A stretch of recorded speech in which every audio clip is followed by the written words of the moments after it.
So welcome to video number 7 in the series of 17 reasons why entrepreneurs fail in business.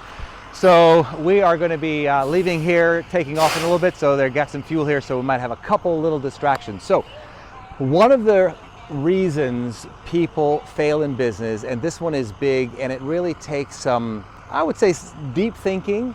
If you enjoy marketing and business, that's it. It's very, very important.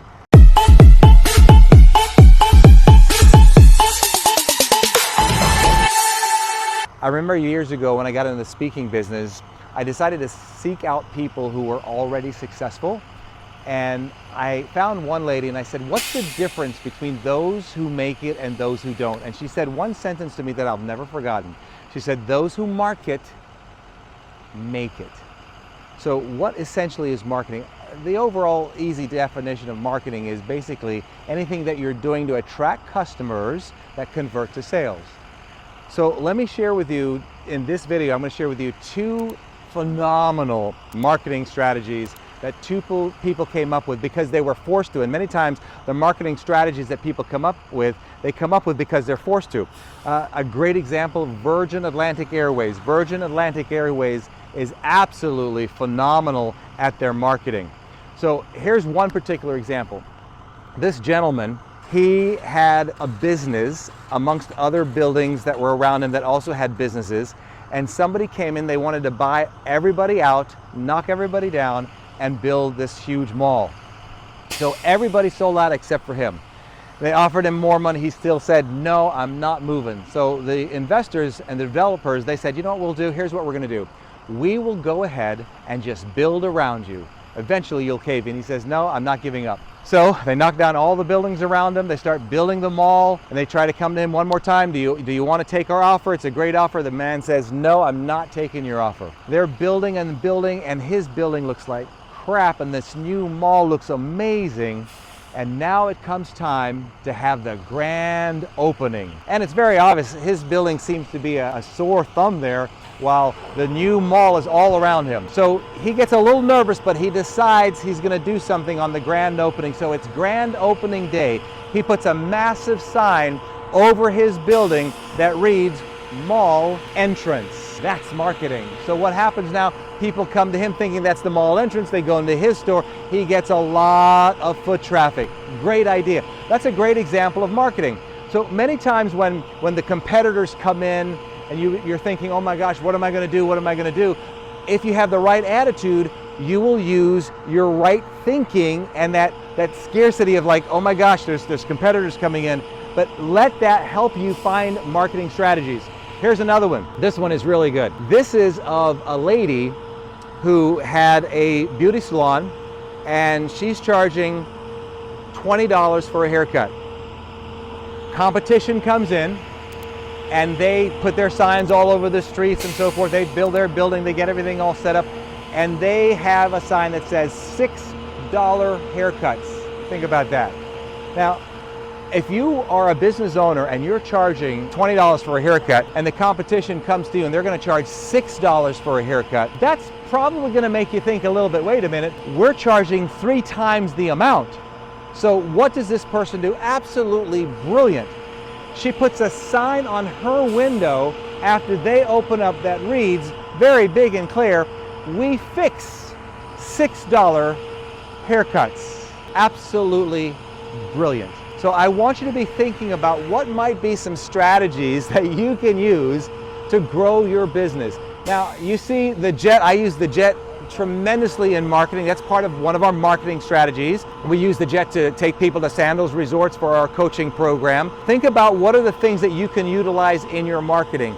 Are there other people that you can collaborate with as part of your marketing? I call that BOPA, B-O-P-A, borrow other people's audiences. So if you can borrow other people's audiences, that's a simple, powerful way to take advantage of marketing. But the 2 marketing strategies I shared with you are so ingenious and so creative. Richard Branson, he came up with a great one. There was a time it was British Airways. They had taken off and they could not get their landing gear up. So their jet took off, and when you take off, like if we take off with full fuel, right, we cannot land until we burn some of the fuel off. There's weight limitations. So they couldn't get their gear up, so they had to fly around. Sometimes you can jettison the fuel, which means you push a button, the fuel comes out. So they were flying around trying to get the gear up. Nothing happened, couldn't get it happen to get up. So Richard Branson, really quickly, he got somebody who had a blimp. And he says, I want you to fly around the airport, because now you know what's going to happen. The media is going to come out there. They're going to do videos on this. It's going to be a news story. So he took advantage of that. So he gets the blimp to go out, and he has the blimp put a big sign on the blimp. And here is what it read: BA can't get it up. Brilliant, brilliant marketing strategy. So I want you to be thinking about what might be some strategies like this that you can think of. I think what happens is, if you don't have this type of mentality where you see the power of marketing, it's easy for you to cave in. And if you cave in, you're not going to come up with, hey, let's make a phone call, get the blimp out there. Or you're not going to put the sign up that says, we fix $6 haircuts. I'll leave you one more. I said I'd leave you two, now I'm leaving you three, now I'm leaving you a fourth one. Let me make sure I get this one right. Okay, here we go. So what it was a company that had white tuna. They sold white tuna in a can, and you know, they were doing very well. And then the competitor, they came out with tuna, but their tuna was pinkish in color, and people liked the pink compared to the white color. So they were losing sales dramatically because everybody was buying the pink tuna, and their sales were going down and going down. So now they're thinking, okay, what are we going to do? And I don't know the exact details of this, but I heard there were lawsuits involved and so forth, but you can see why in just a moment when I tell you what they did. So they came up with a strategy that they got somebody that was supposed to be really phenomenal at marketing. And the strategist said, I want you to change your can up a little bit, and you're going to add a couple words to your tuna can. And here are the words. The words were guaranteed not to turn pink. Oh my goodness, brilliant again. How brilliant. So think about this.